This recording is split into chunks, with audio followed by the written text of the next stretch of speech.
जय गुरु जी। शुक्राना गुरु जी। सारी संगत को जय गुरु जी। संगत जी, आपको पता है गुरु जी हमें कितनी बार लाइफ ब्लेस करते हैं, कितने कष्ट हमारे अपने ऊपर लेते हैं। इसी पर एक आंटी जी का सत्संग सुनाती हूँ, जिसमें उन्होंने बहुत अच्छे से बताया है कि गुरु जी ने उनके दादू के कष्ट अपने ऊपर कैसे लिए और उनके दादू को गुरु जी ने अपनी प्रेजेंस कैसे फील कराई। तो चलिए आंटी जी का सत्संग सुनाती हूँ। ये सत्संग पूरा जरूर सुनिएगा, आपको बहुत अच्छे आंसर्स मिलेंगे। संगत जी, मैं अपने दादू जी का एक्सपीरियंस आप सबके साथ शेयर कर रही हूँ और कैसे गुरु जी ने मेरे दादू को कष्ट से बचाया। मेरे दादू जी पहले से ही शिव जी को मानते हैं और अपना सुबह शाम सिमरन भी करते हैं। उसके बाद जब हमें गुरु जी के बारे में पता चला तो हमने सत्संग और मंत्र जाप सुनना शुरू किया, तो हम अपने दादू को भी सुनाते थे, जिससे उनका कनेक्शन गुरु जी के साथ स्ट्रॉन्ग हो गया। तो संगत जी, दिवाली वाले दिन उन्हें राम राम सुनाई दे रहा था। अमृत वेला का टाइम था। उन्होंने उठकर देखा तो कुछ भी नहीं था, पर जब फिर वही अपने बेडरूम में आए तो राम राम सुनाई देने लगी। तो गुरु जी ने उन्हें अपनी प्रेजेंस फील करवाई और उन्हें मैसेजेस भी आते थे कि मैं दिवाली को तेरे घर आऊंगा। तो उसी दिन सुबह उन्हें राम राम सुनाई दी। तो गुरु जी ने उन्हें राम जी के रूप में अपनी प्रेजेंस फील कराई। और दूसरी बार क्या हुआ संगत जी कि सुबह अमृत वेले के टाइम में मेरे दादू उठे अपना सिमरन करने के लिए। तो उन्होंने जैसे ही आईज ओपन की तो उन्हें श्री कृष्ण जी का स्वरूप दिखाई दिया। वो देखते रहे, स्वरूप वैसे ही दिखाई दे रहा था। फिर मेरे दादू बाहर उठकर गए और वापस आए तो कुछ भी नहीं था। तो दूसरी बार गुरु जी ने उन्हें श्री कृष्ण जी के रूप में दर्शन दिए और गुरु जी ने मेरे दादू जी को संकट से भी बचाया है। संगत जी, मेरी मम्मी को फादर्स डे वाले दिन मैसेज आया कि मैंने तेरे फादर को हेल्थ ब्लेस कर दी है। वो दिल्ली रहती हैं। वो सोच रही थी कि गुरुजी ने ऐसा मैसेज क्यों दिया, पर गुरुजी को तो सब कुछ पहले से ही पता होता है। गुरुजी ने मेरी मम्मी को पहले ही संकेत दे दिया था, पर वो समझ ही नहीं पाई क्योंकि उन्हें नहीं पता था कुछ भी कि यहाँ क्या हुआ है।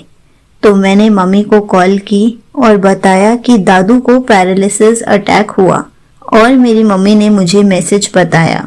संगत जी, मेरे दादू खेतों में थे। वहां से घर थोड़ा सा दूर है, तो हमें पता ही नहीं चला। मेरे दादू को कुछ लोग लेकर आए घर तक, पर वो कुछ दूर तक पेट के बल आ गए। उन्हें कोई चोट नहीं लगी और उन्होंने मुझे बताया कि ऐसा लगा जैसे गुरुजी मुझे लेकर आए हों। और जैसे ही घर आए मुझे समझ नहीं आया कि मैं क्या करूं। तो मैंने जल प्रसाद दिया बड़े मंदिर का, जिसके कुछ मिनट बाद हम हॉस्पिटल लेकर गए और मैं यहाँ घर पर गुरुजी के सामने मंत्र जाप कर रही थी और मम्मी वहाँ दिल्ली में घर पर मंत्र जाप कर रही थी। और गुरुजी का मुझे और मेरी मम्मी को मैसेज आया कि लाइफ ब्लेस कर दी है तेरे पितानु। तो मंत्र जाप कर रही थी और घर आकर मेरे दादू ने बताया कि मैं हॉस्पिटल पहुंचने से पहले ही रास्ते में ठीक हो गया था, जबकि यहाँ से मेरे दादू को उठा कर लेकर गए। वो चल भी नहीं पा रहे थे और हॉस्पिटल के अंदर वो खुद चल कर गए। जो संगत जी, गुरु जी के जल प्रसाद में इतनी शक्ति है। उन्होंने मेरे दादू को हॉस्पिटल पहुंचने से पहले ही ठीक कर दिया और गुरुजी ने फिर प्रेजेंस फील कराई और मेरे दादू को गुरुजी का मैसेज भी आया कि मैंने तेरा कष्ट छोटे में टाल दिया। तेरा कष्ट बड़ा था, तेरे पास तक पहुंचने ही नहीं दिया। और अब मंडे वाले दिन मेरे दादू को सुबह अमृत वेला के टाइम छोटी सी वाइट और लाइट येलो कलर की बटरफ्लाई के दर्शन हुए। वो सिमरन कर रहे थे जब बटरफ्लाई आई। वो दादू की उसी बाजू पर बैठी जिस बाजू में प्रॉब्लम हुई थी। जैसे मेरे दादू बटरफ्लाई को टच करने लगे, वो पता नहीं कहाँ गायब हो गई और गुरुजी ने फिर अपनी बटरफ्लाई के रूप में प्रेजेंस फील करवाई और बताया कि मैं तेरे साथ हूँ।